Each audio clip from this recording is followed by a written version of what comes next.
तंजीम इंसाफ ने वक्फ कानून के खिलाफ निकाला विरोध जुलूस और बीच चौक पर जलाई वक्फ कानून की प्रतियां।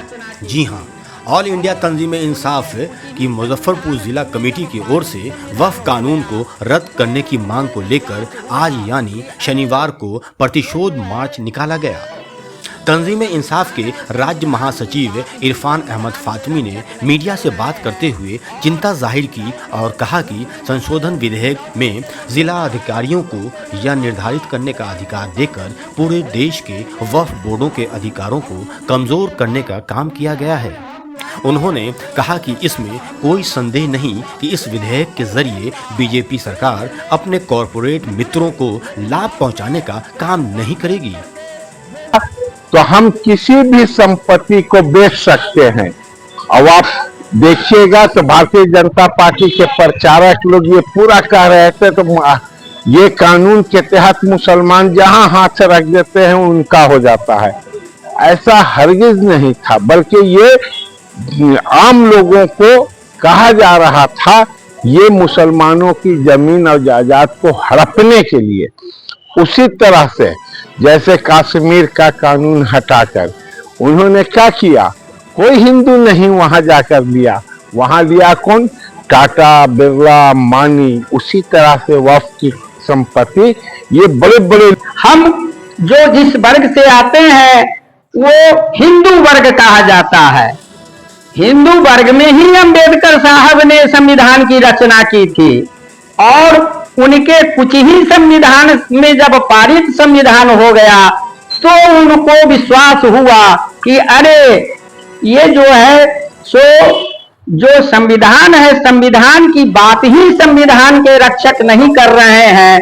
और उन लोगों को ये चीज नहीं मालूम है कि जब तुम सपुर्दे खाक होगे तो नीतीश कुमार की फातिया करने नहीं आएंगे, तुम्हें कब्र में वो डालने नहीं आएंगे, वही हमारे मुस्लिम भाई आएंगे, वही उनके लिए फातिया करेंगे, वही दुरूद भेजेंगे। तो आज वो पद की लालच में है, बड़े बड़े नमरूद, कारून, फिरौन, सद्दात जैसे लोग, उन लोगों को अल्लाह ताला ने मिट्टी में गर्क कर दिया। तो ये लोग काला कानून लाने वाले आरएसएस बीजेपी के लोग कब तक चलेंगे? इन लोगों को भी इस वक्फ बिल के खिलाफ एक साथ खड़े होकर उतरे कि वक्फ कानून एक ऐसा कानून है जो समझिए शरिया कानून है।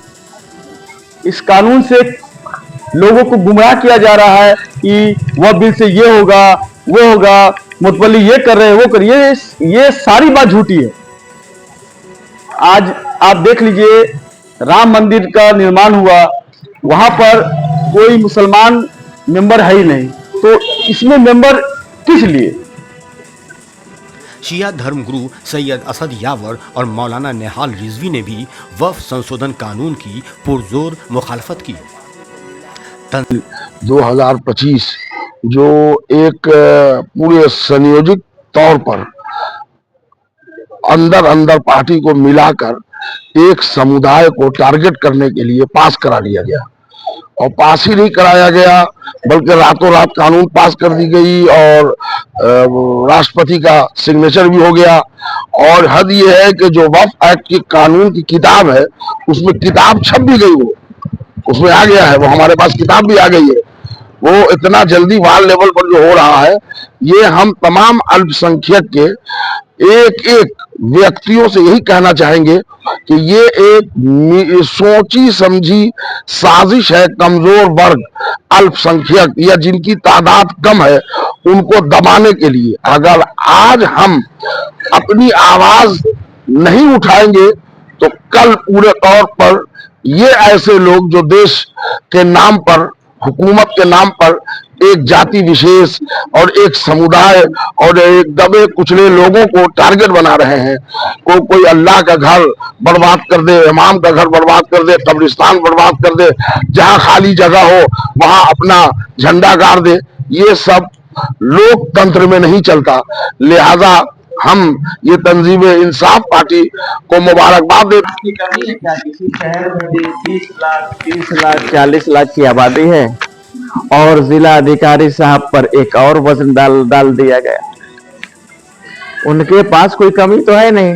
हाँ, इसका तरीका था, मैं अपने ख्याल से बोल रहा हूँ, तरीका ये था कि वक्फ बोर्ड के मेंबरों में एक मेंबर का इजाफा होता, जिस जैसे अभी पटना में वक्फ बोर्ड है, तो उस शहर के जिला अधिकारी साहब को भी एक मेंबर की हैसियत से उनके जेर निगरानी में रखा जाता और वक्फ मिनिस्टर साहब, डीजीपी साहब, इनके साथ हर महीने वक्फ बोर्ड मीटिंग करता और मेंबरान मीटिंग करते।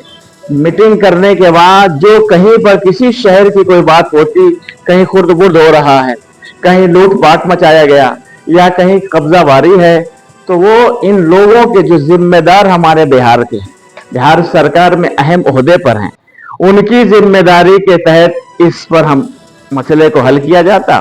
जो जिस एतबार से कब्जा किया होता उसको हटवाया जाता। तंजीम इंसाफ का यह प्रतिशोध मार्च मुजफ्फरपुर के अली मिर्जा रोड से आरंभ होकर पक्की सराय चौक उर्दू गर्ल्स स्कूल होते हुए बनारस बैंक चौक पर पहुंचा, जहां तंजीम इंसाफ के नेताओं और समर्थकों ने वक्फ कानून की प्रतियां को जलाया। बंद करो, बंद करो, बंद करो। इंकलाब जिंदाबाद, जिंदाबाद, जिंदाबाद। कायम करो, कायम करो, कायम करो। इंकलाब जिंदाबाद, जिंदाबाद, जिंदाबाद। मोदी सरकार होश रवैया कायम करने के लिए जिस तरह से पार्लियामेंट के माध्यम से वक्त को आपको जैसा के मालूम है, अभी अभी लोकसभा और राज्यसभा के अंदर ये बिल को पारित किया गया और ये बिल मूल तौर से ये पूरे जो अल्पसंख्यक की संपत्ति है उसको लूटने का काम है।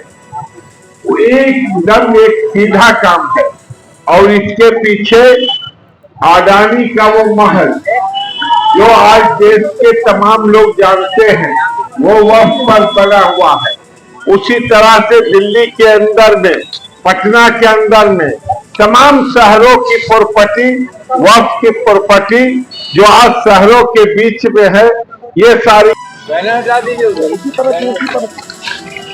इसको बैनर रखो उसको।